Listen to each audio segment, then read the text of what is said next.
करुणासागर कल्पतरुवा भगवान् कल्कि भगवान् करुणासागर कल्पतरुवा भगवान् कल्कि भगवान् गति नीवे विधि नीवे गति नीवे विधि नीवे जीवन ज्योति नीवे करुणासागर कल्पतरुवा भगवान् कल्कि भगवान् गति नीवे विधि नीवे गति नीवे विधि नीवे. అందరికీ నమస్తే. జై శ్రీ అమ్మ భగవాన్. శ్రీ భగవాన్ గారి ముక్తి మోక్ష దర్శన అనువాదానికి మీ అందరికీ మా హృదయపూర్వక ఆహ్వానము. ముందుగా మనము ప్రార్థనతో ప్రారంభిద్దాము.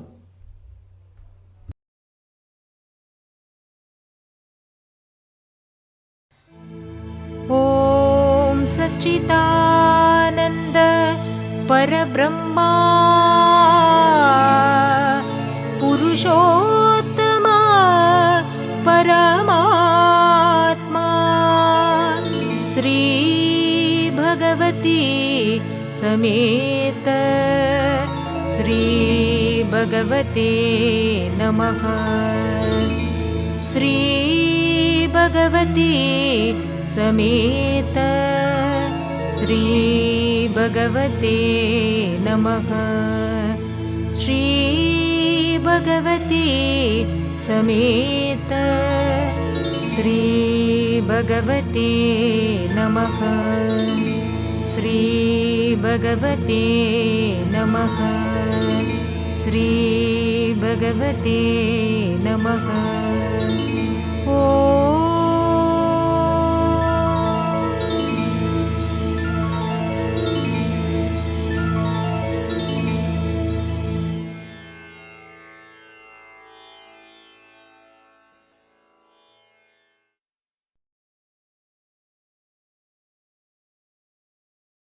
జయ బలో జ్ఞానప్రదాత శ్రీ పరంజ్యోతి భగవాన్ కి జై. మొదటి ప్రశ్న. పాద ప్రణామంలో ప్రియమైన శ్రీ భగవాన్, ఇప్పుడు ప్రపంచవ్యాప్తంగా ప్రతిరోజు వేలాది అద్భుతాలు జరుగుతున్నాయి. శ్రీ అమ్మ భగవాన్ వీటిని ఎలా చేస్తున్నారు? దీనికి శ్రీ భగవాన్ ఈ విధంగా బదిలిస్తూ వచ్చున్నారు. ఇది చాలా సులువుగా మీకు వివరించవచ్చు. ఇది మీకు అర్థం అవ్వాలంటే మనకి ఇంకా అధునాతనమైన క్వాంటమ్ కంప్యూటర్స్ అన్నీ రావాల్సి ఉన్నాయి. అవి వచ్చినప్పుడు ఇది మీకు సులువుగా వివరించగలము. అది లేకుండా మేము ఏం జరుగుతుందో అన్నది వివరించడము చాలా కష్టము. అవి ఉన్నప్పుడు మేము మహిమలు అనేవి ఎలా చేస్తున్నాం అన్నది మీకు చూపించవచ్చు. మేము కాలము స్థలానికి అతీతులము. ఈ భూప్రపంచంలో ఎక్కడున్నా కూడా మేము మహిమలు చేయగలము. ఇది మాకు చాలా సులువైనది. అయితే ఎలా చేస్తాము? ఒకసారి క్వాంటమ్ కంప్యూటర్ సిద్ధమవుతే మేము దాన్ని వివరించగలము. ఇప్పుడు మనకి క్వాంటమ్ కంప్యూటర్స్ అనేవి వచ్చున్నాయి. అయితే ఇవి ఇంకా ఆరంభ దశలో ఉన్నాయి. ఇవి చిన్నపిల్లల లాంటివి. మరింత అధునాతనమైనవి వచ్చే కాలంలో రావాల్సి ఉంటుంది. అది వచ్చినప్పుడు మీకు మేము చాలా స్పష్టంగా వివరించగలము. ఈ విశ్వము మీరు ఊహిస్తున్నట్టుగా లేదు. అది చాలా భిన్నంగా ఉంటుంది. వాస్తవము ఏదైతే ఉందో, మీరు ఏదైతే ఆలోచించారో, సైన్స్ ఏదైతే ఆలోచించున్నారో దానికి అంతా కూడా భిన్నంగా ఉంటుంది. సైన్స్కి అతీతంగా వెళ్ళినప్పుడే మనం దాన్ని అర్థం చేసుకోగలము. దానికి క్వాంటమ్ కంప్యూటర్ సహాయం కావాలి. ఎప్పుడైతే ఈ విషయం గురించి మీకు ఒక భిన్నమైన అభిప్రాయం ఉందో అప్పుడు వాస్తవం అనేది చాలా భిన్నంగా ఉంటుంది. మీ గురించి కూడా భిన్నమైన అభిప్రాయాల్ని మీరు చూస్తారు. అప్పుడు ఈ మహిమలు అనేవి ఎలా జరుగుతున్నాయన్నది మీకు చెప్పగలము. లేని పక్షంలో ఈ మహిమలు ఎలా జరుగుతున్నాయన్నది మీకు అర్థం చేయించడము చాలా కష్టము. ఈ అధునాతనమైన క్వాంటమ్ కంప్యూటర్స్ త్వరలోనే రాబోతున్నాయి. అవి వచ్చినప్పుడు మీకు చాలా సులువుగా అర్థం చేయగలము. దానికి మీరు కొంత నిరీక్షించాలి అని శ్రీ భగవాన్ చెప్తూ వచ్చున్నారు. తర్వాత ప్రశ్న. పాద ప్రణామంలో శ్రీ భగవాన్, ఇన్ని మహిమలు చేయడానికి వెనుక కారణం ఏమిటి అని అడుగుతూ ఉన్నాము. దానికి శ్రీ భగవాన్ ఈ విధంగా బదిలిస్తూ ఉన్నారు. మనం ఇప్పుడు కలియుగ సంధ్యవేళలో ఉన్నాము. కలియుగం అనేది నెమ్మదిగా అంతరించిపోతుంది. స్వర్ణయుగం అనేది ఉదయిస్తూ ఉంది. స్వర్ణయుగంలో మీకు కనిపించేవన్నీ కూడా మహిమలే. ఇది మహిమల యొక్క రాజ్యము. మహిమలు అనేవి నిరంతరము జరుగుతూ ఉంటాయి. ఇప్పుడు ఇది ఆరంభమే. అందువల్లే మనము ప్రపంచవ్యాప్తంగా మహిమలు చూస్తూ ఉన్నాం. మహిమలు అనేవి చాలా దేశాల్లో జరుగుతున్నాయి. Russia, China, America, Africa, south America, ఇట్లా ప్రతి దేశంలో ప్రతి ఖండంలోని మహిమలు అనేవి జరుగుతూ ఉన్నాయి. ఇవన్నీ ఒకేసారి జరుగుతూ ఉన్నాయి. స్వర్ణయుగం రాబోతుంది అన్నదానికి కూడా ఇది ఒక సంకేతము. మనం ఇప్పుడు కలియుగంలో ఉన్నాము. చాలా దుఃఖభరితమైన కాలం ఇది. ఇది నెమ్మదిగా అంతరించిపోతూ ఉంది. కొత్త యుగం అనేది ఆరంభమవుతూ ఉంది. ఈ రెండు ఒకేసారి జరుగుతున్నాయి. కలియుగము ఉంది, ఇది నెమ్మదిగా అంతరించిపోతుంది. అదేవిధంగా స్వర్ణయుగం అనేది రాబోతూ ఉంది. అందువల్లనే ఈ మహిమలు అనేవి జరుగుతూ ఉన్నాయి. అన్ని వైపులా అన్ని దిశలా ఈ మహిమలు అనేవి జరుగుతున్నాయి. ఇవి ఇంకా పెరుగుతూ వస్తూ ఉంటాయి. ఈ రకంగా స్వర్ణయుగంలో ప్రతి ఒక్కరూ జీవిస్తూ ఉంటారు. ప్రతి ఒక్కరికి మహిమలు అనేవి జరుగుతాయి. అదొక ప్రత్యేకమైన ప్రపంచము.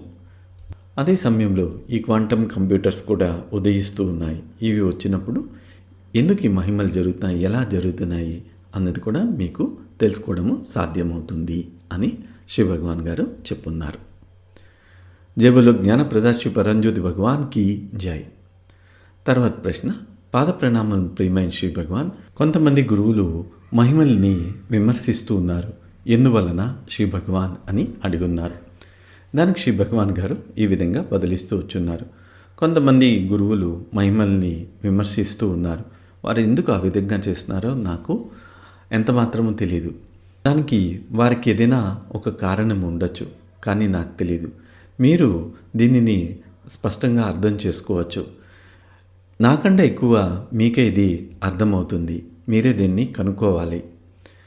మహిమలు అనేవి మీ మీద బలవంతంగా రుద్దబడటం లేదు. మీరు అడిగారు కాబట్టి మీకు మహిమ జరుగుతుంది.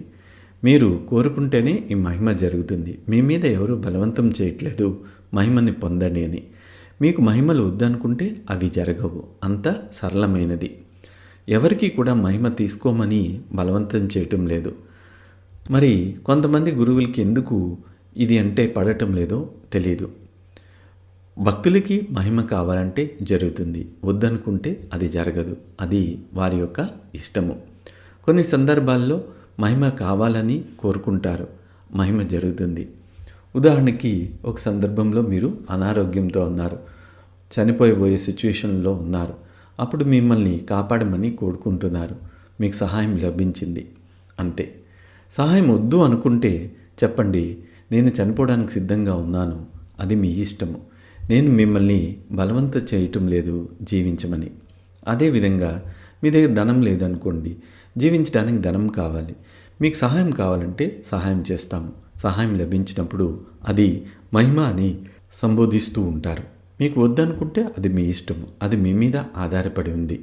కొంతమంది కొన్ని కారణాల వల్ల మహిమలు వద్దు అని చెప్తారు. నేను కొంతమందిని కలిసి ఉన్నాను, వాళ్ళు మహిమలు వద్దు అని చెప్పారు, ధనం వద్దు అని చెప్పారు. అది మీ ఇష్టము. డబ్బు వద్దనుకుంటే వద్దు. మనము మిమ్మల్ని మహిమలు నమ్మమని పొందమని బలవంతం చేయటం లేదు. ఎవరి మీదైనా మనము బలవంతంగా రుద్దకపోయినప్పుడు దానికి వారికి అభ్యంతరం ఏమిటన్నది తెలియటం లేదు. మీకు కావాలంటే మహిమలు జరుగుతాయి, వద్దనుకుంటే జరగవు. మీరే ఇతర గురువులు ఎందుకు మహిమల్ని విమర్శిస్తున్నారు అన్నది తెలుసుకోవాల్సి ఉంటుంది. మా వరకు ప్రజలు మహిమలు కావాలని కోరుకుంటున్నారు కాబట్టి మహిమలు చేస్తూ ఉన్నాము. మీకు వద్దనుకుంటే వద్దు.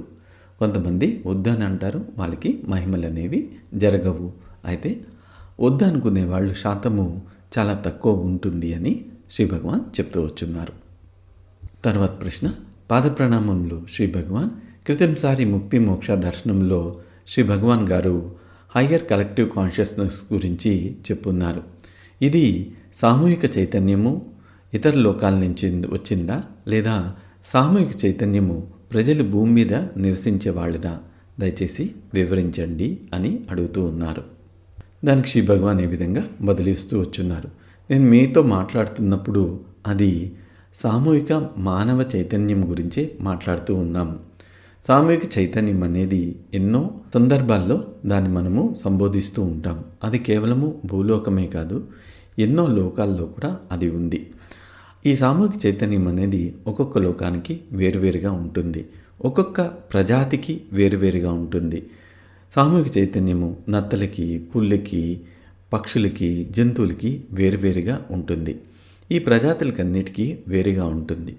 అదేవిధంగా ఒక్కొక్క లోకానికి కూడా సామూహిక చైతన్యం ఉంటుంది. ఇప్పుడు మీరు భూలోకంలో ఉన్నారు, ఈ భూలోకానికి సంబంధించిన సామూహిక చైతన్యం ఉంటుంది. అదేవిధంగా ఎన్నో లోకాలు ఉన్నాయి, ఆ లోకాల్లో ఆ సామూహిక చైతన్యం అనేది ఉంటుంది. నేను ఎప్పుడైతే ఈ సామూహిక చైతన్యం అని చెప్తూ ఉంటానో అది ముఖ్యంగా మానవ జాతి యొక్క సామూహిక చైతన్యాన్ని సంబోధిస్తూ ఉన్నాను. నేను ఇతరుల గురించి, ఇతర లోకాల గురించి చెప్పినట్లయితే అప్పుడు దానిని సంబోధించి మాట్లాడుతూ ఉంటాను. కొన్ని సందర్భంలో సామూహిక చైతన్యము ఒక స్థలానికి సంబంధించి ఉంటుంది, కొన్నిసార్లు ఒక ప్రజాతికి సంబంధించి ఉంటుంది. శ్రీ భగవాన్ గారు ఒక ఉదాహరణ చెప్తూ వచ్చున్నారు. ఒక ఊరిలో, ఆంధ్రప్రదేశ్లో ఒక గ్రామంలో చాలామంది నత్తలు తినేస్తూ ఉండేవారు. అంతేకాకుండా వాళ్ళకు కూడా విపరీతమైన దుఃఖం ఉండేది. నత్తని పట్టుకొని దాన్ని కొట్టి దాన్ని తీసి వండి తినేవాళ్ళు. ఏమైంది? నత్తల యొక్క సామూహిక చైతన్యము అమ్మా భగవాన్ చైతన్యంతో ఒక కనెక్షన్ అనేది ఏర్పడింది. అప్పుడేం జరిగింది? ఆ ఊర్లో ఒక పెద్ద నత్త అమ్మా భగవాన్ యొక్క శ్రీమూర్తి మీద అది వెక్కి అక్కడ అతుక్కుపోయింది. చాలామంది శ్రీమూర్తి నుంచి తీయాలని ప్రయత్నించారు, కానీ ఆ నత్త ఎంతకీ బయట రాలేదు. అక్కడ ఏం జరిగిందంటే గ్రామస్తులందరూ వచ్చారు, అందరూ శ్రీమూర్తికి నమస్కరించుకున్నారు. అక్కడ వాగ్దానం చేస్తున్నారు, ఇక మీదట నత్తలు తినమని. ఎప్పుడైతే ఆ ప్రామిస్ చేస్తున్నారో ఆ పెద్ద నత్త శ్రీమూర్తి నుంచి కిందకి వచ్చేసింది. ఇది నత్తకి ఎలా తెలిసింది? శ్రీమూర్తి దగ్గరికి వెళ్తే గ్రామం అంతా కలిసి వస్తారని అది నత్తలి యొక్క సామూహిక చైతన్యము తెలుసుకుంది. అందువల్ల ఇది సాధ్యమైంది. సామూహిక చైతన్యం అనేది అన్ని చోట్ల ఇట్లాగా వ్యాప్తి చెంది పనిచేస్తూ ఉంటుంది. ఈ సామూహిక చైతన్యము చీమల్లో కూడా పనిచేస్తూ ఉంటుంది. సౌత్ అమెరికాలో ఒక మనిషి ఉండేవారు, మార్టిన్ డి పోరే అని, చాలా పెద్ద క్రైస్తవ సన్యాసి. ఆయనకి ఒక చర్చిలో చాలా ఎలకలు వచ్చి కర్టన్స్ అవన్నీ తినేస్తూ ఉన్నాయి. కొంతమంది చర్చిలో ఉన్న వాళ్ళు ఎలకల బోన్లు పెట్టి దాన్ని చంపాలని చూస్తూ ఉన్నారు. అయితే ఈయన దాన్ని నిరోధించి అట్లా చెయ్యొద్దు, నేను వాటితో మాట్లాడతానని చెప్పున్నారు. సో ఆయన ఆ ఎలకలతో మాట్లాడారు, అంటే ఎలకల యొక్క సామూహిక చైతన్యంతో మాట్లాడారు. వారందరికీ ప్రత్యేకంగా బయట ఆహారం పెడతామని, మళ్ళీ చర్చిలోకి రావద్దు అని చెప్పి వారు వాటితో ఒప్పందం చేసుకున్నారు. ఈ ఒప్పందం జరిగి సుమారు 300 సంవత్సరాలు అయిపోయింది. ఇప్పటిదాకా ఆ చర్చిలోకి ఎలకలు ప్రవేశించవు, కర్టన్స్ అనేవి తినవు. అంతేకాకుండా ఆ ఎలకలకి బయట ఆహారాన్ని కూడా అందించడం అనేది జరుగుతూ వస్తుంది. ఇప్పటికీ ఆ నియమాన్ని అక్కడున్న చర్చ్ వాళ్ళు పాటిస్తూ ఉన్నారు. సో ఇక్కడ సామూహిక చైతన్యం అనేది ఉంది. దీని గురించి మీకు ఎప్పుడు స్పష్టంగా అర్థమవుతుంది అంటే మీ లోపలికి, మీ చైతన్యం లోపలికి వెళ్ళినప్పుడు మీకు అర్థమవుతుంది. ఇంకా మరెన్నో విషయాలు ఉన్నాయి, అయితే ఈ సందర్భంలో మనము వాటి లోపలికి వెళ్ళటం లేదు. ఆ తర్వాత మనము ఇతర లోకాల గురించి కూడా మనం వెళ్ళచ్చు. అయితే వీటి గురించి తెలుసుకోవాలంటే కొన్ని సమస్యలు ఉన్నాయి. మీకున్న సమస్యల్లోనే మీరు చిక్కుకొని ఉంటే ఇతర లోకాల గురించి మేము ఎలా మాట్లాడగలము? ముందు సమస్యల్ని పరిష్కరించనివ్వండి అని శ్రీ భగవాన్ గారు బదులిస్తూ వచ్చున్నారు. జై బోలో జ్ఞానప్రద శ్రీ పరంజ్యోతి భగవాన్ కీ జై.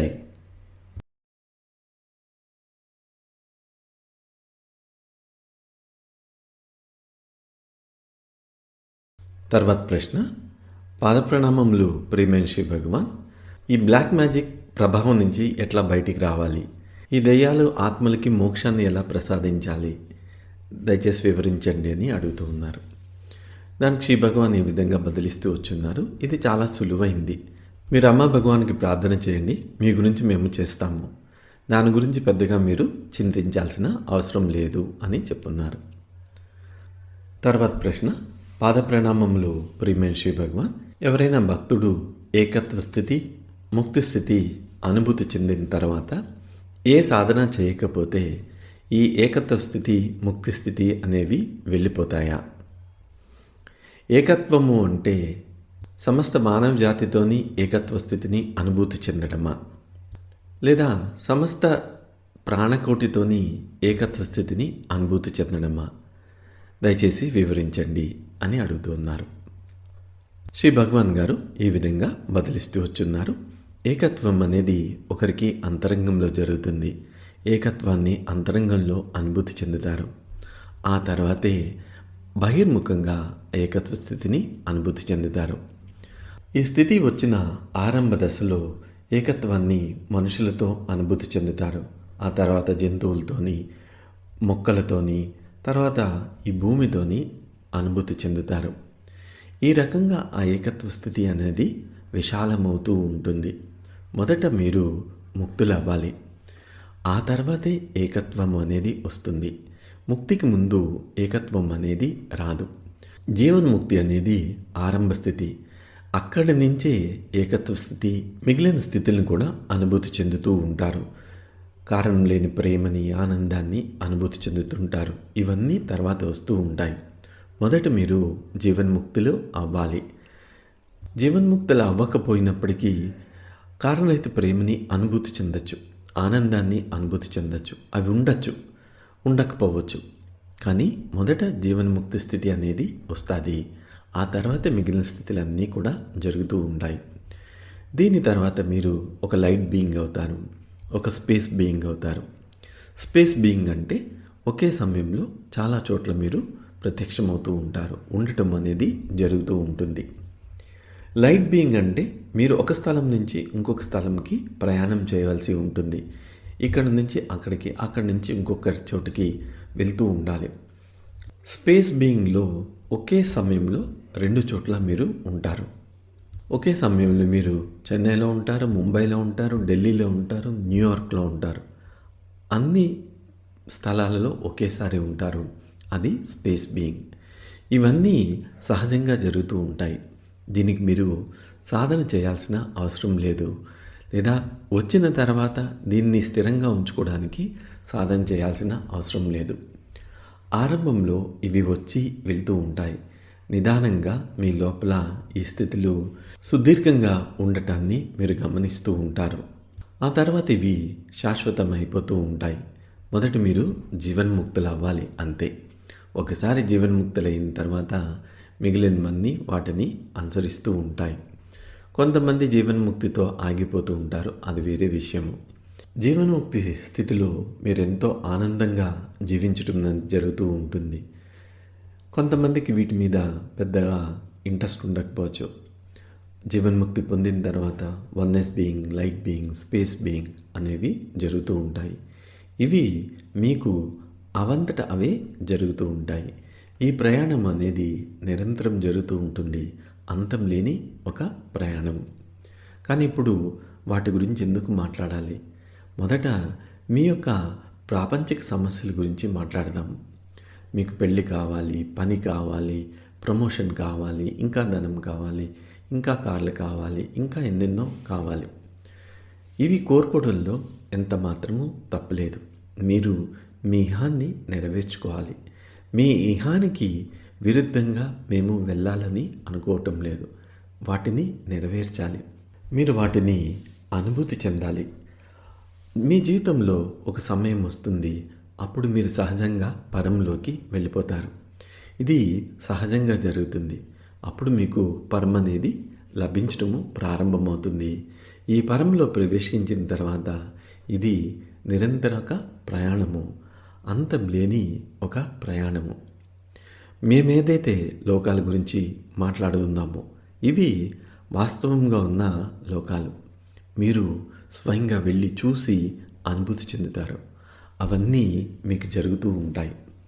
మనం ఎన్నో ఉదాహరణలు సేకరించి పెట్టున్నాం, భక్తులకి వాస్తవంగా జరిగినవి.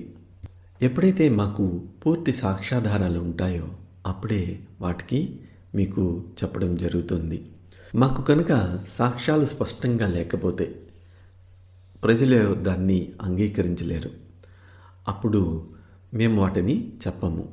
ఏదైతే సాక్ష్యాలు స్పష్టంగా ఉన్నాయో, ప్రజలు ఏవైతే అంగీకరించగలరో ఆ వాటిని మేము మీ ముందు ప్రవేశపెడుతూ ఉంటాం.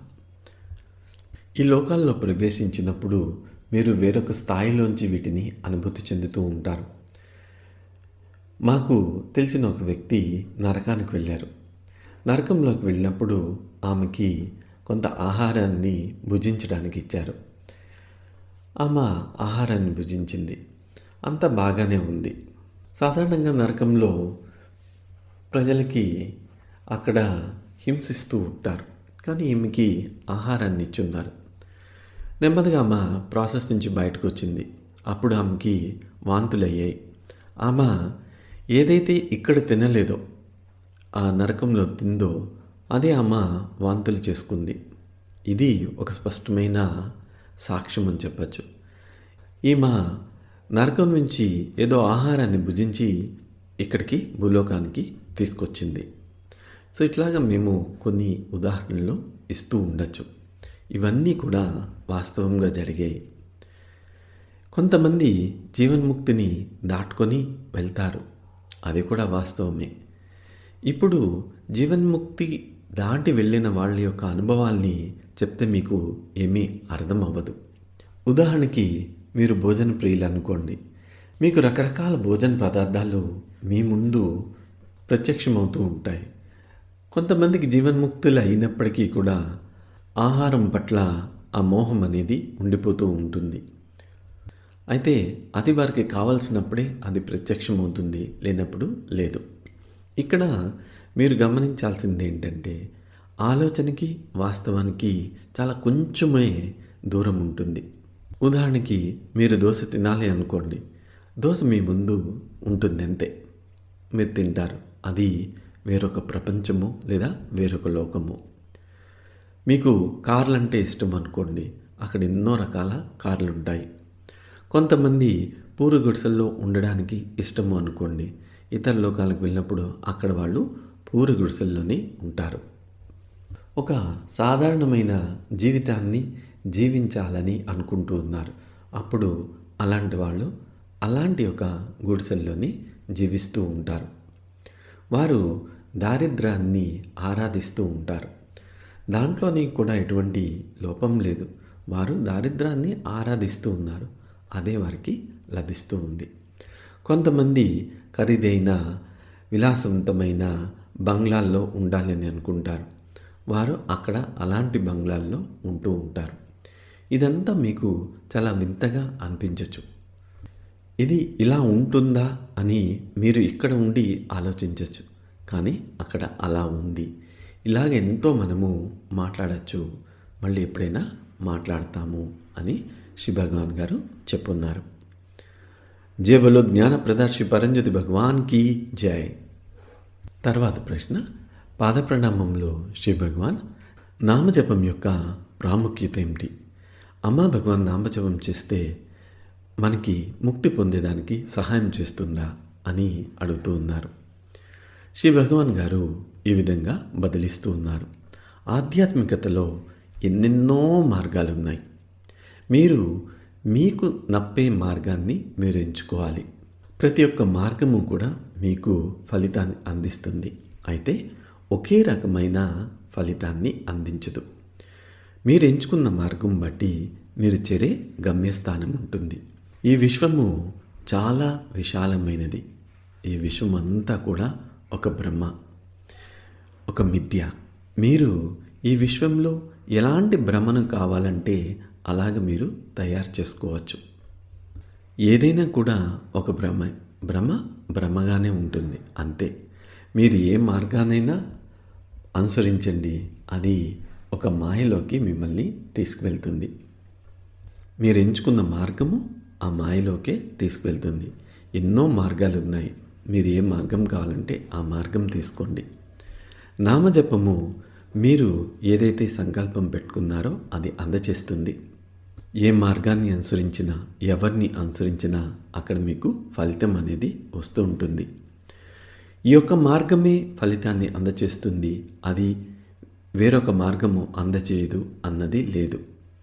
ప్రతి మార్గము మీకు ఫలితాన్ని అందజేస్తుంది. ఉదాహరణకి మీరు ముంబై వెళ్ళే ట్రైన్ ఎక్కితే అది ముంబైయే వెళ్తుంది. మీరు ఢిల్లీ వెళ్ళే ట్రైన్ ఎక్కితే ఢిల్లీనే వెళ్తుంది. అంతేగాని ఢిల్లీ వెళ్ళే ట్రైన్ ఎక్కి అది ముంబై వెళ్తుంది అనుకుంటే అది పొరపాటు. మీరు ఎంచుకున్న మార్గము మీరు ఏ గమ్యస్థానానికి చేరుకుంటుంది అన్నది నిర్ణయిస్తూ ఉంటుంది. మీరు ఏ లోకానికి వెళ్తారు అని చెప్పి మేము మాట్లాడుతూ ఉన్నాం. ఎందుకంటే మీరు ఎంచుకున్న మార్గము మిమ్మల్ని చేర్చే గమ్యస్థానానికి మేము చూస్తూ ఉన్నాం. మీరు ఒక మార్గానికి వెళ్తూ ఉన్నారంటే ఎక్కడికి చేరుతారు అన్నది చూస్తూ ఉన్నాము. మీరు అక్కడికే వెళ్తారు. మీకు ఆశ్చర్యం కలగచ్చు. కొంతమంది అడుగున్నారు, వేడుకున్నారు మమ్మల్ని నరకానికి తీసుకువెళ్ళమని. చాలా వింతైన ప్రార్థన. ఇట్లాగా కొంతమంది కూడా ఉన్నారు. మీకు ఆశ్చర్యం కలగచ్చు, ఇట్లా కూడా ప్రజలు ఉంటారా అని. వాళ్ళకి నరకానికి వెళ్ళడం అంటే చాలా ఇష్టము. అన్ని రకాల ప్రజలు ఉన్నారు. ప్రజలకి వింతైన వేరువేరు అభిరుచులు ఉంటాయి. వారు ఎంచుకున్న మార్గం ఉంటుంది. అందరూ ఒకే మార్గాన్ని ఎంచుకోలేరు. అందువల్ల మనం చెప్తున్నాము ఏకత్వము అని. ఏకత్వము అంటే సమానత్వము కాదు, నాట్ సేమ్నెస్. ధర్మంలో మనము సమానత్వం గురించి మాట్లాడము. అందరూ ఒకటే ఎలా అవుతారు? ప్రతి ఒక్కరూ ప్రత్యేకమైన వాళ్ళు, వేరువేరు భిన్నమైన వ్యక్తులు. మనము మాట్లాడేది ఏకత్వము. మీరు ఏ మార్గాన్ని ఎంచుకున్నారో ఆ మార్గానికే వెళ్తారు. వేరొక వ్యక్తి ఇంకొక మార్గాన్ని ఎంచుకున్నారు, ఆయన ఎక్కడికి వెళ్తారు? ఈ రెండు మార్గాలకి మధ్యన సంఘర్షణ అనేది ఉండదు. రెండు సామరస్యపూర్వకంగా వెళ్తూ ఉంటారు. మీ మార్గము, గమ్యము ఒక భ్రమ, మీ ప్రయాణము ఒక మిథ్య, మీరే ఒక మిథ్య, ప్రతీదీ ఒక భ్రమ. ఏముంది? ఏది నిజమైంది లేదు. మీరు ఏ భ్రమను కావాలంటే ఆ భ్రమను సృష్టించుకోవచ్చు. అది మీ ఇష్టము. మీరు ఏ భ్రమను కావాలంటే ఆ భ్రమని మీరు ఎంచుకోవచ్చు. అది హిందూ భ్రమ అవ్వచ్చు, ఇస్లామిక్ మాయ అవ్వచ్చు, క్రిస్టియన్ మాయ అవ్వచ్చు, బుద్ధిస్ట్ మాయ అవ్వచ్చు, లేదా నాస్తిక భ్రమ అవ్వచ్చు. అలాగే నాస్తిక లోకాలు కూడా ఉన్నాయి. ఇది కూడా మీకు చాలా వింతగా అనిపించవచ్చు. ప్రపంచ యాత్రకు వెళ్ళినట్లుగా ఈ లోకాల్లో మీరు ఒక టూర్ వెళ్ళచ్చు. అది కూడా సాధ్యము. గతంలో మేము చిన్న చిన్న గ్రూప్స్ని, ప్రజల్ని మనము ఇట్లాగా లోకాల యాత్రలకు వెళ్ళే వాళ్ళము. కానీ దీనికి చాలా టైము, ఎనర్జీ పెట్టాల్సి ఉంటుంది. అందువల్ల మేము మీకు ఏదైతే అవసరమో, కోరికలో, సమస్యలో, దాని మీదే దృష్టిని పెట్టడము అనేది జరుగుతూ ఉంది. ఇప్పుడు కొంతమంది ప్రజలకి నరకానికి వెళ్ళి వెనక్కి వచ్చే అనుభవాలు కలుగుతూ ఉన్నాయి. ఎక్కువసేపు ఆ నరకంలో ఉంటే వారు భరించలేకపోతూ ఉన్నారు. గతంలో భక్తుల్ని మనము ఇలాంటి నరకానికి తీసుకువెళ్ళాము. అక్కడ వాళ్ళకి చాలా దెబ్బలు పడ్డాయి. కొంతమందికి రక్తం కూడా వచ్చింది. ఫిజికల్గా రక్తం అనేది ప్రవహించింది. ఒక సందర్భంలో శ్రీ భగవాన్ అంటున్నారు, వాళ్ళ నాన్నగారు ఇది చూసి భగవాన్ దగ్గర వాగ్దానం తీసుకున్నారు, భక్తుల్ని నరకానికి తీసుకువెళ్ళనని. చాలా బాధాకరంగా ఉంది ఈ దృశ్యము అని భగవాన్ గారి నాన్నగారు అలాంటి ఒక వాగ్దానం తీసుకున్నారు. కానీ ఈ లోకాలన్నీ వాస్తవము. మొత్తానికి చూసినట్లయితే ఈ విశ్వమే ఒక పెద్ద బ్రహ్మ. ఏది వాస్తవం కాదు, ప్రతీది ఒక మాయే. అయితే ఈ మాయను సృష్టిస్తుంది ఎవరు? ఈ మాయ ఏంటి? ఇప్పుడు అంత సమయం లేదు. అది అర్థం చేసుకోవాలంటే మీకు క్వాంటమ్ కంప్యూటర్స్ అనేవి రావాలి. అప్పుడు మేము మీకు అన్నీ వివరంగా చెప్పగలము అని శ్రీ భగవాన్ గారు చెప్పున్నారు. జయబోలో జ్ఞానప్రద శ్రీ పరంజ్యోతి భగవాన్కి జై. తర్వాత ప్రశ్న, ప్రియమైన శ్రీ భగవాన్, మాకు ఎన్నో శక్తివంతమైన హోమాలు ఇచ్చినందుకు మా కృతజ్ఞతలు. ఈ సంవత్సరం జరిగే సుదర్శన హోమం యొక్క విశిష్టత ఏమిటి? అమ్మా భగవాన్, మాకు ఎటువంటి దైవిక వరాల్ని ప్రసాదించబోతున్నారు? ఇవి అందుకోవడానికి మేము ఏ విధంగా ప్రిపేర్ అయ్యి రావాలి. ధన్యవాదాలు. శ్రీ భగవాన్. శ్రీ భగవాన్ గారు ఈ విధంగా చెప్తూ వచ్చున్నారు. ప్రస్తుతం మా దృష్టి ఏకాగ్రత అంతా భక్తుల్ని జీవన్ముక్తులు చేయడం గురించి. దీని గురించి మీరు చూడటము అనే కళని నేర్చుకోవాలి. ఈ హోమము మిమ్మల్ని నిష్ణాతులు చేస్తుంది చూడటంలో. మేము ఎప్పటిదాకా ఎన్నో ప్రయోగాలు చేశాం ప్రపంచవ్యాప్తంగా. ఇవన్నీ మాకు సత్ఫలితాలు ఇచ్చున్నాయి. చాలామంది జీవన్ముక్తులు అవుతూ వచ్చున్నారు. ఈ హోమాలు అనేవి ప్రాచీన పద్ధతులు. ఇవి ఎలా పనిచేస్తాయి అన్నది మనకి రహస్యంగానే ఉంచడము జరుగుతూ వచ్చింది. ఈ హోమ టెక్నాలజీ మిమ్మల్ని చూడటం గురించి మాస్టర్స్ చేస్తుంది. ఈ టెక్నాలజీ అనేది మన భారతదేశంలో చాలా చాలా కాలంగా ఉంటూ వచ్చింది. ఇది ఎలా పనిచేస్తుందని చాలామంది మర్చిపోయారు. దాన్ని అర్థం చేసుకోవడం కూడా మర్చిపోయారు. ఈ విశ్వం అంతా ప్రతి క్షణము ప్రకంపిస్తూనే ఉంది. ఒకసారి స్థిరంగా ఉంటుంది, మరొకసారి చలిస్తూ ఉంటుంది. చలిస్తూ ఉన్నది స్థిరం అయిపోతూ ఉంటుంది. ఇదే ప్రకంపన, వైబ్రేషన్. ఇదే ఈ విశ్వము. ఎప్పుడైతే ఈ ప్రకంపనాలు ఆగిపోతాయో విశ్వం అంతా కూడా ఆగిపోతుంది. విశ్వము అంతర్ధానము అయిపోతుంది.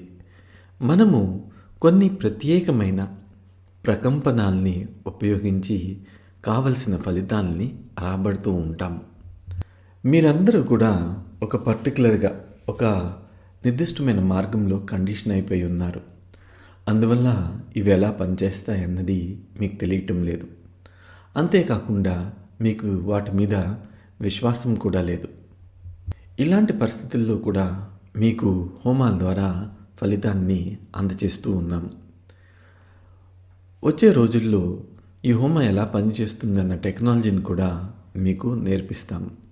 అయితే అది టెక్నాలజీ ఆఫ్ వైబ్రేషన్, ప్రకంపనాల యొక్క టెక్నాలజీ అని చెప్తూ ఉన్నారు. ప్రాచీన ప్రపంచమంతా కూడా ఈ వైబ్రేషన్స్ మీదే ఆధారపడి ఉంది.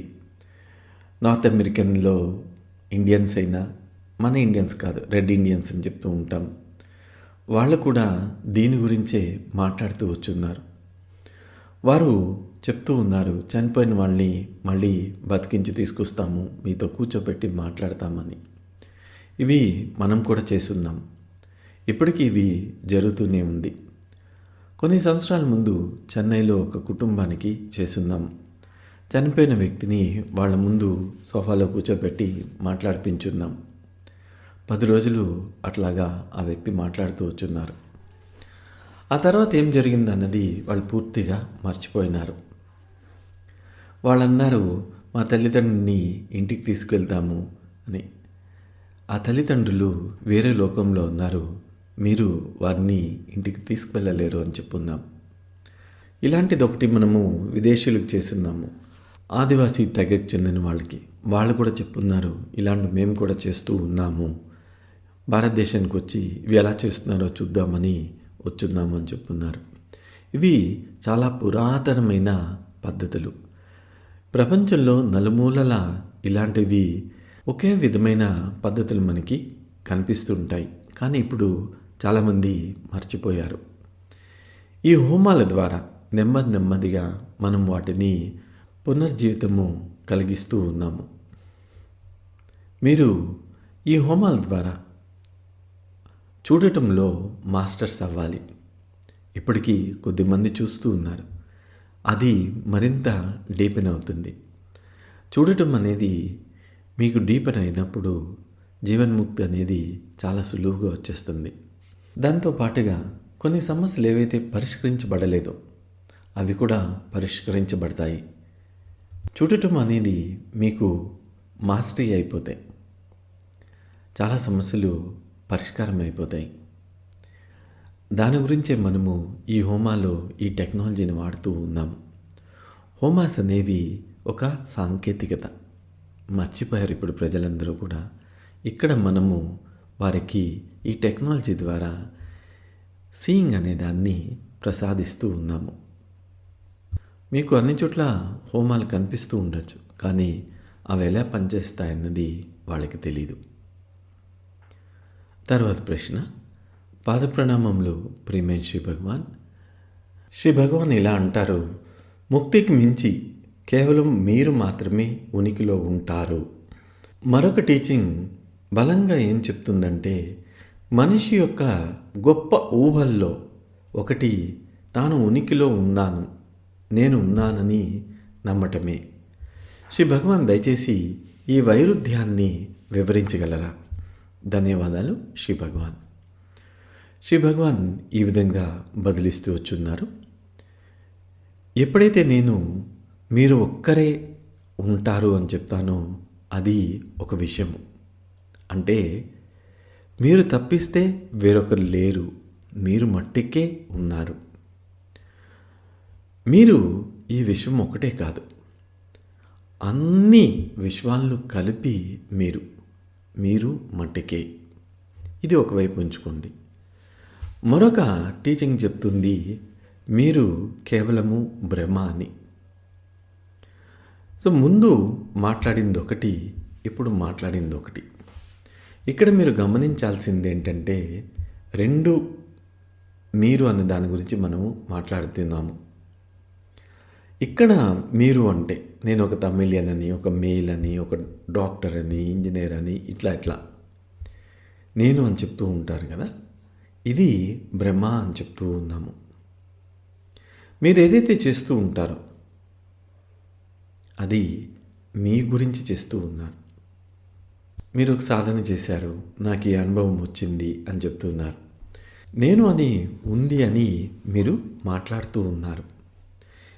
ఇది మీకు నిరంతరము అనుభూతిగా కలుగుతుంది.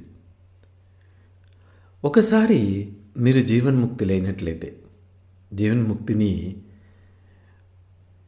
డీప్గా అనుభూతి చెంది ముందుకు వెళ్ళిన తర్వాత అప్పుడు మీకు వేరొక రకమైన అనుభవం కలుగుతూ ఉంటుంది. మీరు జీవిస్తూ ఉంటారు. అయితే నేను జీవిస్తున్నాను అని ఆలోచన ఉండదు. సో ఇది కొంచెము అవగాహన చేసుకోవడము కష్టంగా అనిపించవచ్చు. కానీ ఆ స్థితిలోకి వెళ్ళిన తర్వాత మీరు చూస్తారు, జీవిస్తూ ఉన్నారు, కానీ ఇప్పుడు నేనన్న భావం ఏదైతే ఉందో అది లేకుండా జీవిస్తూ ఉంటారు. ఇప్పుడు దీన్ని ఎంత మాట్లాడినా మీరు అర్థం చేసుకోలేరు. ఆ స్థితిలో ఉన్నప్పుడే అర్థం చేసుకోగలరు. చాలామంది ఈ స్థితిలో ఇప్పుడు జీవిస్తూ ఉన్నారు ప్రపంచవ్యాప్తంగా. మేము వాళ్ళతో సంప్రదింపులు చేస్తూ ఉన్నాము, వారి యొక్క అనుభవాల్ని తెలుసుకుంటూ ఉన్నాము. వారు మాకు తెలియచేస్తూ ఉన్నారు వారి యొక్క అంతరంగ స్థితి ఎలా ఉంది అని. ఈ సంఖ్య కొంచెం పెద్దదైనప్పుడు వారి స్థితిని మేము పూర్తిగా గమనించిన తర్వాత వారి గురించి మీకు తెలియచేస్తాము. అంతవరకు వారి గురించి మాట్లాడము అని శ్రీ భగవాన్ గారు తెలియచేస్తూ వచ్చారు.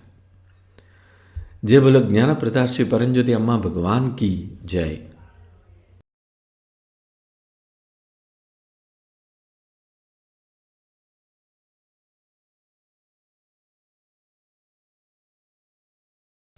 తర్వాత ప్రశ్న, పాదప్రణామములు ప్రియమైన శ్రీ భగవాన్. జీవన్ముక్తి అంటే ఏమిటి? జీవన్ముక్తిని ఎలా పొందాలి? జీవన్ముక్తి పొందిన తర్వాత ఏం జరుగుతుంది? ధన్యవాదాలు శ్రీ భగవాన్. శ్రీ భగవాన్ గారు ఈ విధంగా బదిలిస్తూ వచ్చున్నారు. మేము జీవన్ముక్తి గురించి ఎన్నెన్నో మార్గాల్లో ఇన్ని సంవత్సరాలుగా చెప్తూ వచ్చున్నాము. చాలా సరళమైన నిర్వచనం ఏమిటంటే, జీవన్ముక్తి దుఃఖానికి అంతం పలుకుతుంది అని. ఇంకా మీ లోపల ఎటువంటి దుఃఖం అనేది ఉండదు. అదే జీవన్ముక్తి. దీన్ని ఎన్నో మార్గాల్లో మనము తెలుసుకోవచ్చు. దీన్ని చాలా టెక్నికల్ కూడా చెప్పచ్చు. ఇప్పుడు మనుషులందరికీ ఏం జరుగుతుంది? వారు దుఃఖపడుతూ ఉన్నారు. దుఃఖం గురించి బుద్ధుడు ఏం చెప్పాడు అంటే, ఆల్ ఎగ్జిస్టెన్స్ ఈజ్ సఫరింగ్. ఉనికిలో ఉన్నదంతా కూడా దుఃఖమే అని చెప్పున్నారు. మన భగవద్ ధర్మం ఏం చెప్తుంది? ఇదే చెప్తుంది, ఆల్ ఎగ్జిస్టెన్స్ ఇస్ సఫరింగ్. కానీ భగవద్ ధర్మం ఇచ్చే అర్థం వేరు. ఇక్కడ సెన్స్ ఆఫ్ ఎగ్జిస్టెన్స్, మేము ఉన్నాము అని ఒక భావము, అది విభజన చెందిన ఒక భావము. ఆల్ ఎగ్జిస్టెన్స్ ఏదైతే ఉనికిలో ఉందో అది మిమ్మల్ని విభజన అనుభవానికి దారితీస్తుంది. నేను వేరు నువ్వు వేరు అన్న విభజన భావానికి దారితీస్తుంది. ఇది దుఃఖానికి హేతువు. అందువల్ల మేము చెప్తాము ఆల్ ఎగ్జిస్టెన్స్, ఉనికిలో ఉన్నదంతా కూడా దుఃఖమే. నేను అని చెప్తున్నాం, అని చెప్తూ ఉంటాం, ఆ భావం కూడా దుఃఖమే. దుఃఖానికి అంతం ఏమవుతుంది అంటే ఆ విభజన భావము, నేను వేరు నువ్వు వేరు అన్న భావము పూర్తిగా సమసిపోవడము. మీరు ఒక్కరే ఉన్నారు అని చెప్తాం, మీరే సమస్తము అని చెప్తాం. మీరు ఆ స్థితికి వెళ్ళాలి. లేదంటే మీరు చిన్న చిన్న విషయాలకి మీరు చాలా సంఘర్షణకి దుఃఖానికి గురి అవుతూ ఉంటారు. నేను అన్న భావము మీకు విభజనాన్ని కలుగజేస్తుంది. దీన్నే మనము దుఃఖము అని చెప్తాము. గౌతమ్ బుద్ధుడు చెప్పిన దానికి వేరొక అర్థం ఉంటుంది. ఆల్ ఎగ్జిస్టెన్స్ ఈజ్ సఫరింగ్ అని చెప్తారు. ఉనికిలో ఉన్నదంతా కూడా దుఃఖమే అని చెప్తారు. పని చేయటము దుఃఖము, శరీరము దుఃఖము, చెట్టు దుఃఖము, ప్రతీదీ దుఃఖమే. ఆయన ఈ సందర్భంలో ప్రతీదీ దుఃఖము అని చెప్తున్నారు. వారు మనం వాడిన పదాలనే వాడున్నారు, కానీ వారిచ్చిన నిర్వచనం వేరు, మనం ఇచ్చిన నిర్వచనం వేరు. మనం ఇచ్చిన నిర్వచనము విభజన తత్వము, నేను వేరు నువ్వు వేరు అన్నది దుఃఖానికి కారణము అని చెప్తూ ఉన్నాం. మీరు నేను కానిది ఉంది అని అనుకుంటూ ఉన్నారు. ఒకసారి మీ లోపల ఈ జీవన్ముక్తి కలిగినప్పుడు, సంపూర్ణ జీవన్ముక్తులు అయినప్పుడు ఆ నేను అన్నది మాయమైపోతుంది. మీరు అనుకుంటున్నారు మీరు ఉన్నాను అని. ఇన్ని సంవత్సరాలుగా మీరు ఉన్నానని అనుకుంటూ ఉన్నారు, కానీ అవతలి వ్యక్తి మట్టుకే ఉన్నారు. మీరు అనేది ఉండదు. ఎప్పుడైతే నేను అనేది ఉంటుందో అది దుఃఖము అని చెప్తాము. తర్వాత గౌతమ్ బుద్ధుడు రెండవ సత్యంలో చెప్తూ ఉంటారు, Dzire is the root cause of all suffering. కోరికే సమస్త దుఃఖానికి హేతువు అని చెప్తారు. అక్కడ మనము మాట్లాడము, ఇది అసత్యము అన్నది కాదు, ఇది అసత్యమని మనం చెప్పడం లేదు. మన దృష్టిలో దుఃఖానికి కారణము మనసు. మనసే దుఃఖము అని చెప్తూ ఉంటాము. మనసు ఏం చేస్తుంది? నేను అన్న భావము నిరంతరము ఉండేటట్టు చేస్తూ ఉంటుంది. అది దుఃఖాన్ని ఉత్పత్తి చేస్తుంది. మనసు అనేది దుఃఖాన్ని ఉత్పత్తి చేసే యంత్రం లాంటిది. మీ మనసు ఒక యంత్రము. మీ మనసు కొంత భాగము మెదడులో ఉంటుంది, కొంత భాగము మెదడు బయట ఉంటుంది. ఎక్కువ శాతం మీ మనసు మెదడు బయటనే ఉంటుంది, అంటే మీ భౌతికమైన బ్రెయిన్, ఫిజికల్ బ్రెయిన్కి బయటే ఉంటుంది. ఈ మెదడు బ్రెయిన్ ఎలా పనిచేస్తుంది అంటే ఒక వడపోత యంత్రంలాగా పనిచేస్తుంది. ఇది చాలా విషయాల్ని వడపోసేస్తూ ఉంటుంది. కొంతమంది చూస్తూ ఉన్నాము, మెదడు లేకుండా వాళ్ళు పనిచేస్తూ ఉన్నారు. ఎలా? మనసు బయట ఉంది, అది టేక్ ఓవర్ చేసి వాళ్ళతో పని చేపిస్తూ ఉంటుంది. చాలా వరకు మనసు బయటే ఉంటుంది, కొంచెం మటుకే లోపల ఉంటుంది. కొంచెం విషయాల మటుకే, చాలా ఫంక్షనల్ విషయాల మటుకే బ్రెయిన్ పనిచేస్తూ ఉంటుంది, లేదంటే మనసే ఎక్కువగా పనిచేస్తూ ఉంటుంది. మీరు ఒక ఆలోచన వర్ణంలో, థాట్ స్ఫియర్లో జీవిస్తూ ఉంటారు. ఎవరో తలలో ఏదో జరుగుతుంది, సౌత్ అమెరికాలో ఉండొచ్చు, అది మిమ్మల్ని ప్రభావితం చేస్తూ ఉంటుంది. అట్లాగా మీరు చాలా దగ్గరగా అనుసంధానమై ఉన్నారు. మనసుల్ని మనము ట్రాన్స్పోర్ట్ చేయొచ్చు. ఇప్పుడు మీ మెదడు ఉంది, వారి మెదడు మీలోకి పెట్టచ్చు. అదేవిధంగా మనసుని, ఒకరి మనసుని ఇంకొకరి మనసులోకి మార్చేయచ్చు. కొన్ని కనెక్షన్ మారతాయి, అంతే వారు వీరుగా మారిపోతూ ఉంటారు. ఎన్నో ఉదాహరణలు ఉన్నాయి, వాస్తవమైన ఉదాహరణలు. ఇవి మనము కొన్నిసార్లు ఉదహరించున్నాము. ఇది ఊహాజనితమైన విషయాలు కావు. రామ్ అనే వ్యక్తి శ్యామ్గా మారిపోతాడు, శ్యామ్ అనే వ్యక్తి రామ్గా మారిపోతాడు. శరీరాలు మారవు, మొత్తం అన్నీ మారిపోతాయి. బ్రెయిన్ అనేది ఈ విధంగానే డిజైన్ చేయబడింది. ఇప్పుడు ప్రతి ఒక్కరికి కూడా దుఃఖాన్ని కలుగజేస్తూ ఉంటుంది. ఎన్నో వినోదాలు చేస్తూ ఉంటారు, ఎంజాయ్ చేస్తూ ఉంటారు. అది నెమ్మదిగా దుఃఖంలోకి మారిపోతూ ఉంటుంది. మీరు ప్రేమలో మునిగిపోతారు, నెమ్మదిగా ద్వేషంలోకి మారిపోతుంది. ద్వేషం ఉంటుంది, ప్రేమలోకి మారిపోతూ ఉంటుంది. ఏ విధంగానైనా పనిచేస్తూ ఉండొచ్చు. దుఃఖం అనేది ఎన్ని రూపాల్లో ఉంటుంది? ఒకటి శారీరక దుఃఖము, దీని గురించి మీ అందరికీ తెలుసు. రెండవది మానసికమైన దుఃఖము. మానసికంగా దుఃఖాన్ని అనుభూతి చెందుతూ ఉంటారు.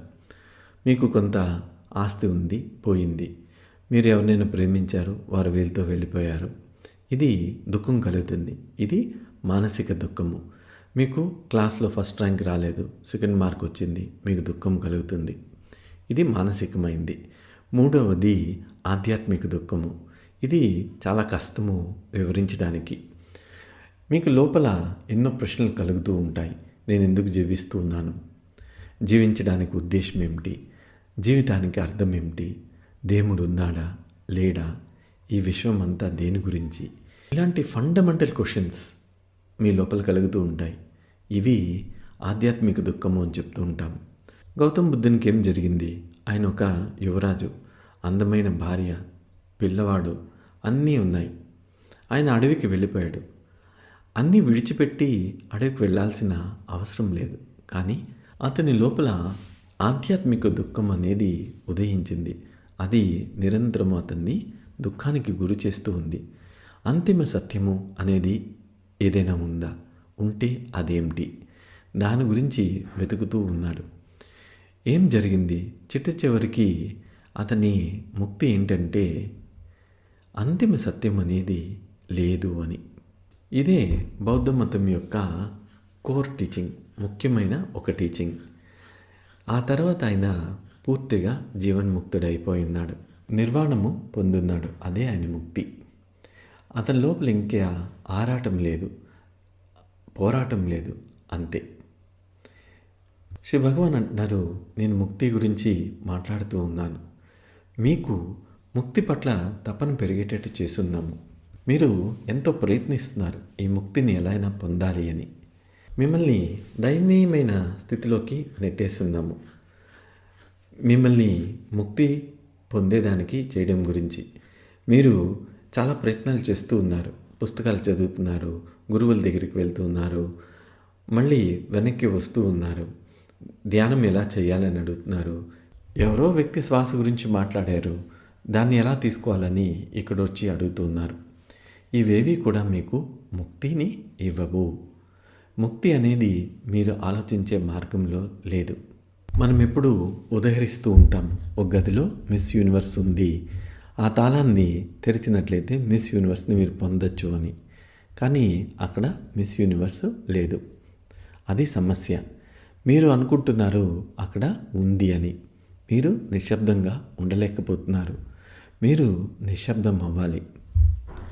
మీరు నిశ్శబ్దంగా అయినప్పుడే మీరు కనుగొంటారు అక్కడ మిస్ యూనివర్స్ లేదు అని. మీరు జీవితాన్ని జీవించడం అనేది ఆరంభిస్తారు. శ్వాస తీసుకోవడము ఆనందము, తినటము ఆనందము, నడవటము, మాట్లాడటము, ప్రతీదీ కూడా మీకు ఆనందాన్ని కలుగజేస్తుంది. ఆ పనిలో మీరు నిమగ్నమై ఉండేటట్టు చేస్తూ ఉంటుంది. అక్కడితో ఆగరు. శ్రీ భగవాన్ అంటున్నారు, నేను వాస్తవంగా మనుషుల్ని చూస్తున్నాను. కొంతమంది భిక్షగాళ్ళు, చాలా అవిటితనంతో ఉన్నవాళ్ళు, రోడ్డు మీద పడి ఉంటారు. చాలా అందవికారంగా, అందహీనంగా ఉన్నవాళ్ళు కేవలము భిక్షాటన మీద జీవిస్తూ ఉంటారు. వారి దగ్గర ధనం ఉన్నా లేకపోయినా, వారి ధనాన్ని ఎవరైనా తస్కరించేసినా వారికి ఎటువంటి దుఃఖము కలగదు. చాలా ఆనంద స్థితిలో ఉంటారు. దేని మీద వారికి కంప్లైంట్స్ ఉండవు. ప్రపంచంలో దేని గురించి కూడా వారికి ఎటువంటి ఫిర్యాదు అనేది ఉండదు. అలాంటి ఆనంద స్థితిలో వాళ్ళు ఉన్నారు. గౌతమ్ బుద్ధుడు ఆ గదిలో మిస్ యూనివర్స్ ఉంది అనుకుని ఎంతోమంది గురువుల దగ్గరికి వెళ్ళారు లోపలికి వెళ్ళడం గురించి. ఎంతమంది? 64 గురువుల దగ్గరికి వెళ్ళారు. అందరూ కూడా అతన్ని ఫెయిల్ చేసేస్తున్నారు. చివరికి ఆయన గుర్తించున్నాడు, ఇంతే, అక్కడ ఏమీ లేదు అని. అప్పుడు అతనికి జీవన్ముక్తి కలిగింది. మనము దుఃఖం గురించి మాట్లాడుతూ ఉన్నాం. ఇది మనసు దుఃఖాన్ని ఉత్పత్తి చేస్తుంది. భౌతిక దుఃఖము, మానసిక దుఃఖము, ఆధ్యాత్మిక దుఃఖము. జీవితం యొక్క అర్థం ఏంటి? జీవితం యొక్క ఉద్దేశం ఏమిటి? అది చేయాలి, ఇది చేయాలి, ఏ గమ్యాన్ని పెట్టుకోవాలి?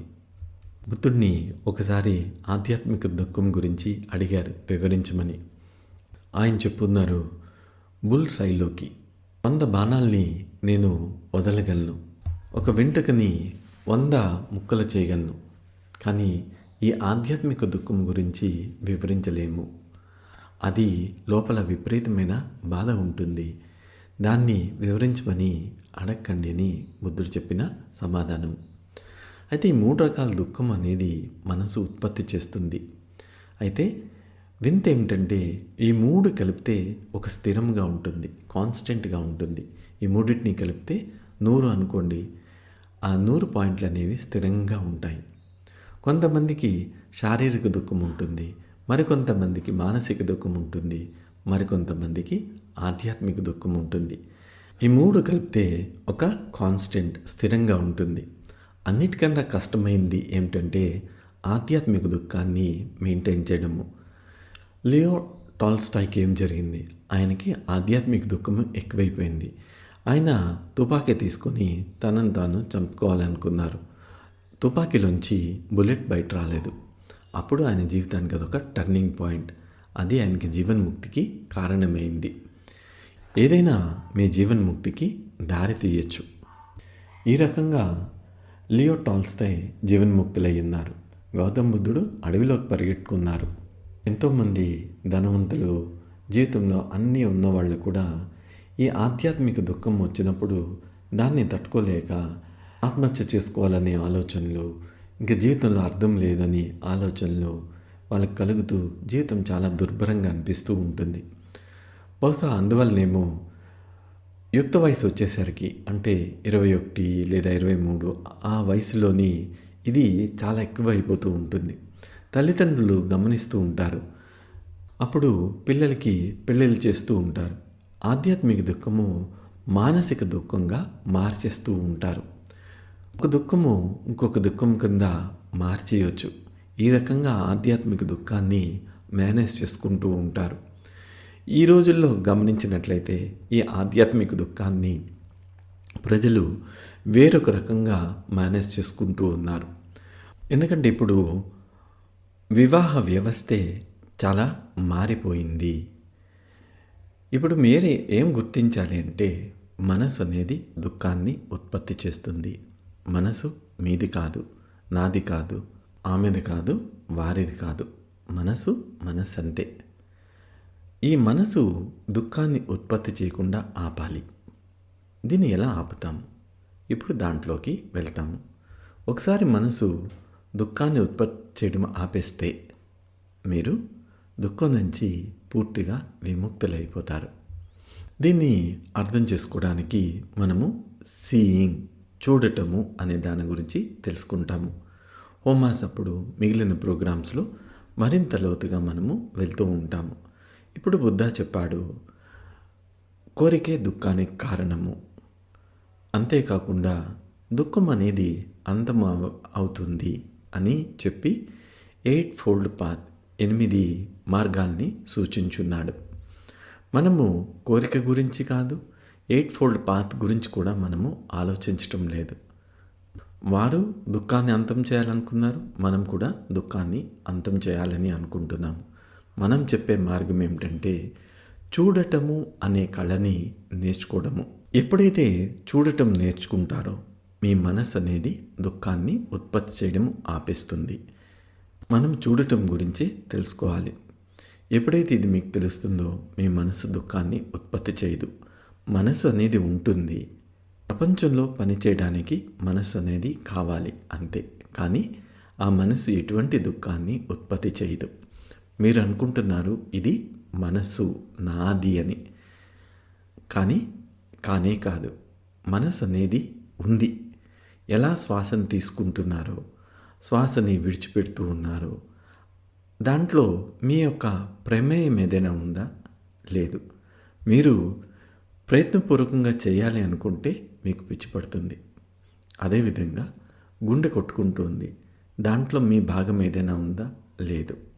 ఎప్పుడో మీకు ఉత్తేజం కలిగింది అనుకోండి, అప్పుడు గుండె వేగంగా కొట్టుకోవచ్చు, లేదంటే అది నార్మల్గానే పనిచేస్తూ ఉంటుంది. అదేవిధంగా మెదడు కూడా తనంతట తాను పనిచేస్తూ ఉంటుంది. మీరు అనుకుంటున్నారు మీరు ఆలోచిస్తున్నారని, కానే కాదు. ప్రతిదీ కూడా ఆటోమేటిక్గా జరుగుతుంది. మైండ్ కూడా పని చేయటము ఆటోమేటిక్గా జరుగుతూ ఉంది. ఇది మీ లోపల ఈర్ష్యని ఉత్పత్తి చేస్తుంది. మీరు ఈర్ష్య కలిగి ఉన్నారన్నది కాదు, మనసు అనేది ఈర్ష్యని ఉత్పత్తి చేస్తుంది. అలాగే కోపము, పోల్చుకోవటము, ద్వేషము, ప్రేమ, మోహము, ప్రతిదీ కూడా మనసే ఉత్పత్తి చేస్తుంది. ఇది ఈరోజు విషయం కాదు, వేలాది సంవత్సరాల క్రితం నుంచి జరుగుతుంది. ఇది ప్రాచీనమైన మనసు. మనసుకి భావాలు కలిగించే వస్తువులు మారిపోయి ఉండొచ్చు. పురాతనమైన మనిషికి ఒక రాయి కావాలనో, ఒక గొడ్డలు కావాలనో కోరిక ఉండేది. ఆధునిక మనిషికి ఒక డైమండ్స్ కావాలనో, ఒక గాలిపటం కావాలనో, ఇదనో అదనో కోరుకుంటూ ఉంటారు. కోరిక అనేది ఇద్దరికీ ఒకటే. అయితే కోరుకునే వస్తువే మారింది. మనసు అనేది ఈ విధంగానే పనిచేస్తూ ఉంటుంది. మనసు అందమైన కథల్ని చెప్తూ ఉంటుంది. మనసే ఇవన్నిటినీ ఉత్పత్తి చేస్తుంది. మనం ఇక్కడ చెప్తున్నాము, మీరేమీ ఉత్పత్తి చేయటం లేదు. మొదటి స్థానంలో మీరనే వ్యక్తి లేరు. మీరు అనేది ఒక భ్రమ. అంతేకాకుండా ఆ భ్రమలోంచి చెప్తూ ఉన్నారు, నాకు జలసీ ఉంది, ఈర్ష్య ఉంది అని. కానీ ఇక్కడ మీకు ఈర్ష్య అనేది లేదు, మీ మనసు ఈర్ష్య అనేది ఉత్పత్తి చేస్తుంది. నాకు ఈర్ష్య ఉంది అని మీరు గుర్తించుకుంటూ ఉన్నారు. ఇది సరైంది కాదు అని శ్రీ భగవాన్ ఇక్కడ చెప్తున్నారు. మనసు అనేది ఈ ఈర్ష్యని ఉత్పత్తి చేస్తుంది. సో ఇక్కడ ప్రశ్న ఏంటంటే, మీరు దీన్ని చూడగలరా? మనసు ఏం చేస్తుంది అన్నది మీరు చూడాలి. మనసు ఎలా పనిచేస్తుంది అన్నది మీరు చూడాలి. మనసు ఒక యంత్రం లాంటిది. ఈ మనసు ఆలోచనని ఉపయోగిస్తుంది, జ్ఞాపకాలని ఉపయోగిస్తుంది. ఈ ఆలోచనే జ్ఞాపకము, జ్ఞాపకాలు అన్నీ గతానికి చెందినవి. మీరెవరు అంటే మీరు మీ యొక్క గతము. వాస్తవంలో ఎవరికి గతం అనేది లేదు, వర్తమానం అనేది లేదు, భవిష్యత్ అనేది లేదు. అయితే ఈ విధంగా మనసు పనిచేస్తూ ఉంటుంది. నిరంతరము ఇదే విధంగా పనిచేస్తూ ఉంటుంది. ఈ మనసు కొన్నిసార్లు తప్పించుకొని పారిపోతూ ఉంటుంది. దాన్ని గమనించాలి, ఎలా తప్పించుకొని పారిపోతుంది అని. మనసు అనేది ఆటోమేటిక్గా ఎలా పనిచేస్తుంది అని గమనించగలగాలి. జ్ఞాపకాలని ఎలా ఉపయోగించుకుంటుంది, గత కండిషనింగ్స్ని ఎలా ఉపయోగించుకుంటుంది, ఇవన్నీ కూడా మీకు ఆలోచన ద్వారా గతంలోకి తీసుకువెళ్తూ ఉంటుంది. మీరు నిరంతరము దానితో గుర్తించుకుంటూ ఉన్నారు. నాకు ఇలాంటి ఆలోచనలు వచ్చాయి, ఇలాంటి ఆలోచనలు వస్తూ ఉన్నాయి. ఆలోచనలు అనేవి మీ లోపలికి వచ్చి వెళ్ళిపోతూ ఉన్నాయి. మీరనే వ్యక్తి లేరు, ఆలోచనలే వచ్చి వెళ్తూ ఉన్నాయి. ఈ చూడటం అనేది జరగాలి. ఇది కష్టమైన విషయం కాదు. నెమ్మదిగా మీకు ఇది అలవాటవుతుంది. దీన్ని మీరు గమనించడం అనేది చేస్తూ ఉండాలి. చూడటంలో మీరు మాస్టర్ అవ్వాలి. మీకు కోపం వచ్చింది అనుకోండి, మనసు ఎలా కోపాన్ని ఉత్పత్తి చేస్తుంది అన్నది చూడాలి. ఆరంభంలో కొంచెము కష్టంగానే అనిపించవచ్చు, ఎందుకంటే కోపం మిమ్మల్ని ఓవర్ పవర్ చేస్తూ ఉంటుంది. నెమ్మదిగా ఈ కోపాన్ని మీరు గమనిస్తారు. అదేవిధంగా ఈర్ష్యను కూడా మీరు చూడగలుస్తారు. ప్రతిదాన్ని మీరు ఈ విధంగా చూడటం అనేది చేస్తూ ఉంటారు. ఇక్కడ ఎప్పుడైతే ఈర్ష్య అనేది వస్తుందో అదే దుఃఖము, కోపం అనేది వస్తుందో దుఃఖము, భయం అనేది వస్తుందో, దుఃఖము, ఇవన్నీ మీరు గమనించాలి. ఇది ఒకరోజు మీకు చాలా చాలా సులువైపోతుంది చూడటము. ఇక్కడ మేము అమ్మా భగవాన్ పరంజ్యోతి మీకు సహాయం చేస్తారు. శ్రీ భగవాన్ అంటున్నారు, ఈరోజు ప్రపంచవ్యాప్తంగా ఉన్న భక్తులు చాలామంది ఈ చూడటం అనే కళని నేర్చుకున్నారు. కేవలం భారతీయులే కాదు, చైనీస్ ఉన్నారు, ఫ్రెంచ్ ఉన్నారు, జర్మన్స్ ఉన్నారు. చూడటం అనే కళని మాస్టర్ చేస్తున్నారు. రష్యాలో కూడా చాలామంది ఉన్నారు. చూసేవాళ్ళు ఆనంద స్థితిని అనుభూతి చెందుతూ ఉన్నారు. అంతేకాకుండా ఆనంద స్థితిని ఇతరులకి వాళ్ళు ట్రాన్స్ఫర్ చేస్తూ ఉన్నారు. కొన్ని చర్చెస్లో కూడా ఈ స్థితిని ట్రాన్స్ఫర్ చేస్తూ ఉన్నారు. మనం ఇక్కడ ఆ కంట్రీస్ గురించి మనము చెప్పటం లేదు. చర్చెస్ అన్నీ ఖాళీగా ఉంటూ ఉన్నాయి. ఆ చర్చెస్ని ఉపయోగించుకోమని మన వాళ్ళకి చెప్తున్నారు. మన వాళ్ళు వెళ్ళి ఆనంద స్థితిని అక్కడ ట్రాన్స్ఫర్ చేస్తూ ఉన్నారు. ఇది చాలా దేశాల్లో చాలా విపరీతంగా వ్యాప్తి చెందుతుంది. రష్యాలో కూడా మన వాళ్ళు ఇది చేస్తూ ఉన్నారు. ఆన్లైన్లో చేస్తూ ఉన్నారు. డీప్ స్టేట్లోకి వెళ్తూ ఉన్నారు. చూడటం అనేది డీప్గా జరిగినప్పుడు ఈ ఆనంద స్థితిలోకి వెళ్ళిపోతూ ఉన్నారు. మీరు చూడటం అనేది అలవాటు చేసుకోవాలి, నేర్చుకోవాలి. చూస్తున్నప్పుడు ఏం తెలుస్తుంది? మీ మనసు అనేది దుఃఖాన్ని కలుగజేస్తుంది. భయము, ద్వేషము, ఈర్ష, ఇవన్నీ కూడా, ప్రేమ కూడా సఫరింగ్ అనేది క్రియేట్ చేస్తూ ఉన్నాయి. మీరు ఎవరినైనా ప్రేమిస్తున్నారనుకోండి, ప్రేమించే వ్యక్తిని కోల్పోతామేమని ఒక భయం కలుగుతూ ఉంటుంది. Fear of losing. అది ఒక దుఃఖమే. మనసు ఎలాగ దుఃఖాన్ని ఉత్పత్తి చేస్తుంది అన్నది గమనిస్తూ ఉండాలి. అప్పుడు ఏం జరుగుతుంది? మనసు ఇక మీదటి నుంచి దుఃఖాన్ని ఉత్పత్తి చేయదు. కోపం ఉంది, దాన్ని చూశారు, అది మీకు ఎంత మాత్రము దుఃఖాన్ని కలుగజేయదు. కోపం ఉండొచ్చు, కానీ ఆ కోపము చూసిన తర్వాత వెళ్ళిపోతుంది. కోపము ఇంకెంత మాత్రము దుఃఖాన్ని కలిగించదు. ఉదాహరణకి ఎవరైనా వ్యక్తి ఆర్థిక సమస్యలతో నా దగ్గరికి వచ్చారనుకోండి, నేను వారికి చూడటం అనే దాన్ని నేర్పిస్తాను. వారికి అర్థమవుతుంది. వారు దాన్ని కొన్ని రోజులు సాధన చేసిన తర్వాత గమనిస్తారు, వారి యొక్క ఆర్థిక సమస్యలు అనేవి సమస్యపోయాయి అని. వారికి దుఃఖం అనేది ఇంకెంత మాత్రము కలగదు. చూడటము ఆరంభమైన తర్వాత ముందు దుఃఖం అనేది వెళ్ళిపోతుంది. ఆ సమస్య అలాగే ఉంటుంది. అయితే ఏదో ఒక మార్గంలో ఆ సమస్య అనేది పరిష్కారం అయిపోతుంది. అది ఆ వ్యక్తి అనుకున్న మార్గమైనా అవ్వచ్చు, వేరొక మార్గమైనా అవ్వచ్చు. అయితే సమస్య అనేది వెళ్ళిపోతుంది. ఇదే అన్ని సమస్యలకి ఒక మార్గాన్ని చూపిస్తూ ఉంటుంది. సో ఇక్కడ మీరు నేర్చుకోవాల్సింది ఏంటంటే ఆర్ట్ ఆఫ్ సీయింగ్. చూడటం అనే కళని మీరు మాస్టరీ చేయాలి. మనము ఈ హోమాల్లో మిమ్మల్ని ఆ స్థితిలోకి వెళ్ళేదానికి పుష్ చేస్తూ ఉంటాము అని శ్రీ భగవాన్ చెప్పున్నారు. చూడటము జరుగుతున్నప్పుడు మీకు ఎన్నో లోపల మార్పులు కలుగుతూ ఉంటాయి. అంతరంగ సంభాషణ మారిపోతూ ఉంటుంది. ఇవి మీకు జరుగుతూ ఉంటాయి. ఎన్నో విషయాల్ని కూడా నేర్పించున్నాం. అవన్నీ కూడా వాస్తవం అవుతూ ఉంటాయి. మీరు హయ్యర్ లోకాస్ కూడా వెళ్తూ ఉంటారు. వన్న స్థితిని అనుభూతి చెందడము, ఇవన్నీ జరుగుతూ ఉంటాయి. ఇవన్నిటిని మనం ఇప్పుడు మాట్లాడటం లేదు. ఈరోజు మన ఫోకస్ దేని గురించి అంటే సీయింగ్ అని చెప్పున్నారు. సో ఇప్పటిదాకా శ్రీ భగవాన్ ముక్తి మోక్ష దర్శనం యొక్క అనువాదాన్ని వింటూ వచ్చున్నాము. కొంచెంసేపు మీరు ఈ సీయింగ్ అనే విషయం గురించి స్మరణ చేసుకోండి. ఇది ఎలా మీ లోపల జరగాలి అని గమనించుకోండి.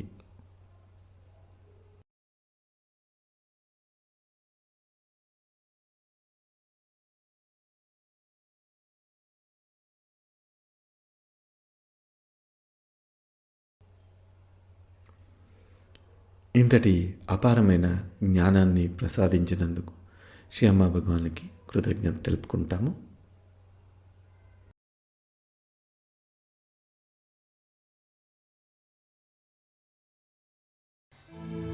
ॐ सच्चिदानन्द परब्रह्मा पुरुषोत्तम परमात्मा श्री भगवती समेत श्रीभगवते नमः। श्रीभगवती समेत श्रीभगवते नमः। श्रीभगवती समेत श्रीभगवते नमः। श्रीभगवते नमः। श्रीभगवते नमः। ॐ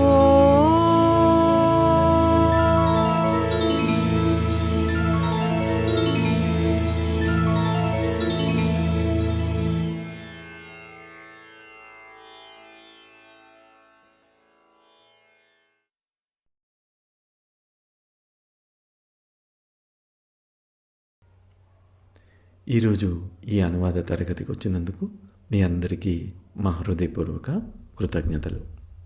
అందరికీ నమస్తే. జై శ్రీ అమ్మా భగవాన్.